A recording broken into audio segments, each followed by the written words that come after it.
इन तेल कंपनियों के अंदर एक भ्रष्ट तंत्र पनप चुका है। जो तेल, ये जो पब्लिक ट्रांसपोर्टर है तेल ढोने के, उनकी मिलीभगत से हमारे पंपों के तेल की चोरी करके हमारे हितों पे डाका डालने का काम कर रहा है। ये तंत्र अकेला नहीं पनपा। निसंदेह एक बात मैं स्वीकार करूंगा, हमारे डीलर भाइयों में एकता की कमी है। अपने उसके लिए, हितों के लिए खड़ा होने में संकोच करते हैं। हमारे भाई सरदार गुरप्रीत की फतेहाबाद से चल के आए हैं, सिरसा से चल के आए हैं। एसोसिएशन की और एकता की, अटूटता की एक स्तंभ है ये भी हमारे भाई। बस सारे भाई इन साथियों से प्रेरणा ले। हर आदमी अपने आप को शमशेर सिंह गोगी समझे, हर आदमी अपने आप को सरदार गुरप्रीत सिंह समझे, तब जाके हम सब एक होकर इस चीज की निर्णायक लड़ाई लड़ सकते हैं। जब यह अटैक हमारे दो इज्जतदार और मान सम्मान के योग्य साथियों के ऊपर, डीलरों के ऊपर हुआ है, ये निसंदेह हमारे गिरेबान पर हाथ डाला गया है, हमारे ट्रेड के ऊपर अटैक है। और इस चीज के लिए ये बीपीसीएल के भ्रष्ट अधिकारी सुन ले, चाहे दूसरी तेल कंपनियां पड़ोस में बैठी है उसके अधिकारी सुन ले, जब तक इसके एक निर्णायक फैसला हम फाइनल हथौड़ा मार के नहीं कर लेंगे, ना तो हम हटते और ना पीछे हटेंगे, चाहे भाई कुछ हो जाए, पंप बंद हो जाए, 100 बार हो जाए। हमारे भाई 10 दिन 20 दिन महीना अपने पंप बंद रख के संघर्ष कर लेंगे, और इससे आगे अब सहा नहीं जाएगा। बहुत हो लिया। 3-4 बातें मुख्य रूप से हमारी सामूहिक रूप से हमने निर्णय लिए हैं। आज जब मैं धरने के लिए पहुंचा सुबह 9:30 बजे, तो वीडियो में मौजूद एक डीलर के साथ जो मारपीट कर रहा था, परनाधारी, सामने पंचर की दुकान है, ये पुलिस के भाई सुन रहे हैं, वो यहीं पर बैठा हुआ आराम से हुक्का गुड़गुड़ा रहा था। ये पुलिस तंत्र की विफलता है। हमने 3 फैसले किए हैं। या तो 72 घंटे के अंदर इन मुलजिमों को, ये पुलिस विभाग खड़ा है, हमारे एसएचओ साहब खड़े हैं, उनको गिरफ्तार कर ले। नहीं, हरियाणा प्रदेश के डीजीपी को, एसपी पानीपत के माध्यम से मुख्यमंत्री को हम ज्ञापन देने जा रहे हैं। 3 दिन के बाद हम हरियाणा पुलिस विभाग का तेल देना पेट्रोल पंप पे किचन बंद कर दें। किसी पुलिस अधिकारी को तेल नहीं देंगे। अगर फिर भी ये नहीं माने तो हरियाणा प्रदेश के सारे पंपों की चाबी बंद करके हम हरियाणा सरकार के दरवाजे पे पहुंचा देंगे। हम नहीं करते ऐसे अप्रजातांत्रिक तरीके से काम। क्या कानून व्यवस्था का कोई व्यवस्था का बोलबाला है? कोई कानून व्यवस्था नहीं बची है। सोनीपत में हमारे भाई के पंप पे कल 8 लाख की डकैती हुई है। रोजाना ही पैसे के चक्कर में हमारे सेलमैनों के ऊपर अटैक करके पैसा छीना जाता है। पुलिस वाले, हरियाणा पुलिस में दावे के साथ कहता हूँ, हमारे पंपों से तेल भरवाती है, उधार में तेल भरवाती है, और काम क्या करती है? ओवरलोड वालों से पैसे लेने का काम करती है। कोई भाई हर दर्ज कराने चला जाए, उससे पैसे लेने का काम कर रही है। इस भ्रष्ट तंत्र को सिवाय पैसे कमाने का कोई काम नहीं रह गया। मेरा निवेदन है, हमारी आपसे कोई लड़ाई नहीं है पुलिस विभाग से, और ये जो सामने 24 तक के बैठे हैं, हमारे हितों में डाका डालकर, हमारा तेल बेचकर या निर्विवाद रूप से कपीने का काम करते हैं, ये सब आपके संरक्षण में हो रहा है, और इस चीज को बर्दाश्त नहीं किया जाएगा। हम हर लड़ाई लड़ेंगे, ईद से ईद बजाने को तैयार है, और इस तंत्र को खत्म करके दम लेंगे। ये हमारा आखिरी प्रण है। देखिए, 26 तारीख को हमारे कुरुक्षेत्र के जो बहुत ही आदरणीय डीलर साथी सरदार रमनदीप सिंह जी और हमारे भाई राजेंद्र सिंह कलेर जी किसी कार्य से बीपीसीएल के डीलर हैं, बीपीसीएल के टर्मिनल में आए थे। तो जैसे ही वो यहाँ पार्किंग है, साथ में पार्किंग के साथ से निकला, तो देखे एक टैंकर में से नीचे 4 ड्रम रख के और उसमें से तेल चोरी किया जा रहा है। उन्होंने तुरंत इस बात का संज्ञान लिया और उस गाड़ी को रुकवाकर, अंदर से अधिकारी बुलाकर अंदर ले जाकर चेक कराया, तो उसमें अनियमितताएं पाई गई, जो कि सिक्योरिटी हजार्ड्स के भी अगेंस्ट थी, सिक्योरिटी पैरामीटर्स के भी अगेंस्ट थी। उनके अंदर के ढक्कन खुले छोड़ दिए गए थे। 42 डिग्री टेम्परेचर में अगर पेट्रोल के टैंकर के ढक्कन खुले छोड़ दिए जाए तो सड़क पे कोई भी हादसा हो सकता है। जैसे जयपुर में हुआ था पिछले दिनों, कितने 400-450 लोगों की जान गई थी। इस तरह का हादसा संभावित था। तो उन हमारे साथियों ने संज्ञान लेते हुए टैंकर ट्रक का इंस्पेक्शन कराया, तो उसमें निश्चित रूप से एक डिफॉल्ट पाया गया कि वो तेल चोरी में संलिप्त था। उसके बाद जैसे ही वो डीलर साथी हमारे बाहर आए, तो बाहर ये जो तेल कंपनियों के अधिकारियों के संरक्षण में यहाँ बाहर सामने पिंचर वाले बैठे हैं, और ये अवैध तंबू लगा के जो बैठे हैं, यहाँ पे टैंकरों से तेल चोरी निकाल के बेचने का कार्य अवैध कार्य होता है। इन लोगों ने मुंह पे कपड़े लपेट के और ड्राइवरों के रूप में या किसी असामाजिक तत्व के रूप में पड़ने बांधे, मुंह पे लपेटे, और ड्राइवरों ने मिलके उनके ऊपर हमला कर दिया।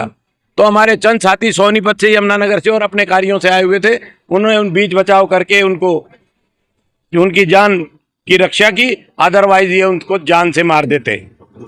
उसके बाद बीच बचाव करके उन लोगों की डॉक्टरी कराई गई।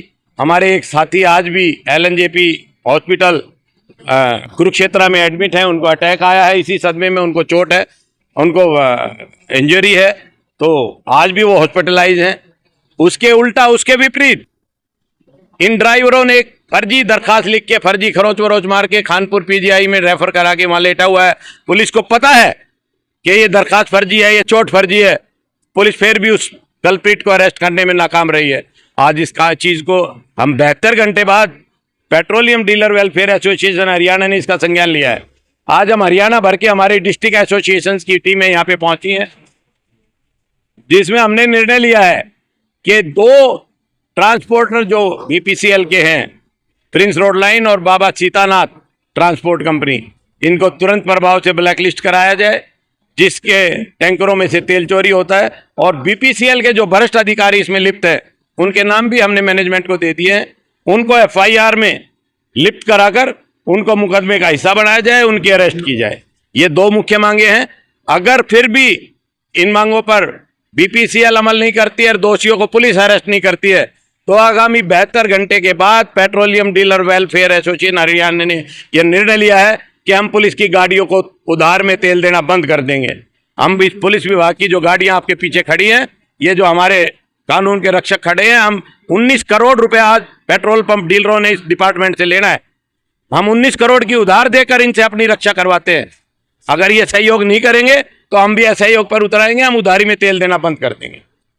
फिर भी नहीं पकड़े तो 7 दिन के बाद हरियाणा प्रदेश के सभी पेट्रोल पंपों के ताले लगाकर चाबी मुख्यमंत्री को सौंपने का काम करेंगे। हमने इस विषय में हमारे प्रदेश के जो DGP हरियाणा है शत्रुजीत कपूर जी, उनसे भी टाइम लिया है, हम उनसे भी मिलने जा रहे हैं परसों। और इस इंक्वायरी को विजिलेंस को या इन्फोर्समेंट ब्यूरो, जिसके ADGP मिस्टर ढिल्लों हैं, हम वहां पे पहुंचाने का काम करेंगे। ना तो निचले तंत्र को बख्शेंगे, और इस अवैध तेल बेचने का जो ये कारोबार चल रहा है, हमारे हक का तेल जो गाड़ियों से निकाल के बेचा जा रहा है, ये अवैध जो धंधा पनपा हुआ है, इसको नेस्त नाबूद करके ही हम चुप बैठेंगे। इसके अलावा कोई चारा नहीं है। पुलिस प्रशासन से या सरकार से कोई हमारी लड़ाई नहीं है। ये सहयोग करेंगे तो हम इनको उधार में तेल देके हम इनसे सहयोग लेते हैं। रोजाना पंपों पर, कल भी सोनीपत में हमारे एक पंप पे डकैती हुई 8 लाख की। रोजाना पंपों पे डकैती हो रही है। सेक्टर 34 राड़धना में हुई है। हम रोजाना अत्याचार का शिकार हो रहे हैं, बिगड़ती कानून व्यवस्था का शिकार हो रहे हैं। प्रदेश के मुख्यमंत्री से भी अपील करूंगा कि इस मामले का तुरंत संज्ञान लें। आप जनप्रिय, लोकप्रिय मुख्यमंत्री हैं, आपके दिल में प्रदेश के लोगों के प्रति एक जज्बा है सेवा करने का। हम भी आपके प्रदेश के नागरिक हैं। आप इस बात का तुरंत संज्ञान लें और इस पे सख्त से सख्त एक्शन दिलवाने का काम करें। देखिए, मरता क्या ना करता। अच्छा। पीटेंगे भी हम, पुलिस को उधार में भी तेल देंगे, पुलिस फिर भी कार्रवाई नहीं करेगी, तो ऐसे व्यापार करने का इज्जत के लिए काम करते हैं। हम अपने हतक के लिए काम नहीं करेंगे।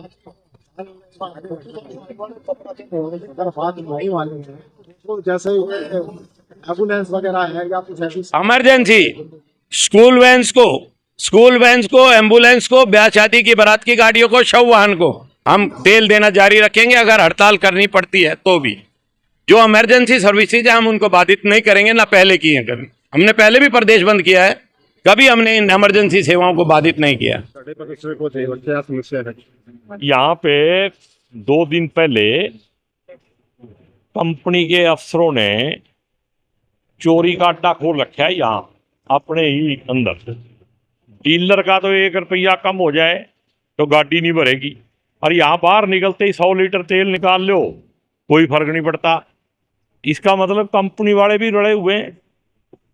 और जब वो पकड़ लिए डीलरों ने कंपनी के प्रिमिसेस में ही चोरी करते हुए, तो उसके बाद ड्राइवरों को उंगली लगा दी भी अगर आपने बचना है तो इन डीलरों के साथ हाथापाई कर लो, क्योंकि मामला फिर डाइवर्ट हो गया, कंपनी से हटके ड्राइवर वर्सेस हो गया। ड्राइवरों में आते आदमी तो हमारे ही हैं, ड्राइवर हैं, और ड्राइवर पहले भी हमारे साथ थे, आगे भी हमारे साथ रहेंगे। ड्राइवरों का ज़्यादा खोट नहीं है। असली जड़ जो है ना, राक्षस जो है वो कंपनी के हैं जो इस डिपो के अंदर बैठे हैं। उनका इलाज करना जरूरी है और पुलिस अभी तक एक्शन नहीं ले रही है। पुलिस को भी मैं कहता हूँ भी अगर आप भ्रष्टाचारियों से और इन गुंडों से मिलोगे तो फिर अच्छी बात नहीं है। जनता के अधिकार हैं और डीलर का भी अधिकार है, पैसे दे के फ्री में तेल नहीं मिलता। तो जो भी कार्रवाई है वो सही तरीके से करी जाए। कंपनी के अफसर को भी 120B में लिखा जाए, उज्जवल सिंह उसका नाम है, उसका लिखा जाए। आप आए हो यहाँ पे धरने पे आए हो क्या? मैं डीलर हूँ इसलिए आया।